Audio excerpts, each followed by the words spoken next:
Cette rencontre vise à faire reculer le paludisme d'ici à 2025 et l'éradiquer d'ici à 2030.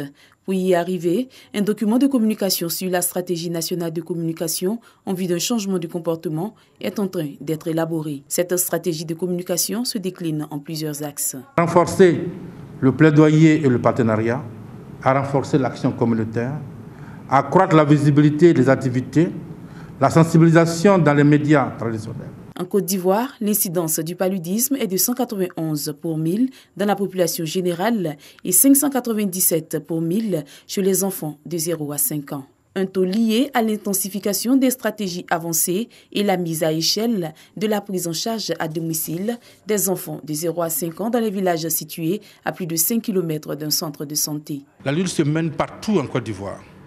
Partout où se trouve un centre de santé de Côte d'Ivoire, on a au moins un agent de santé qui prend en charge une personne qui contracte le paludisme.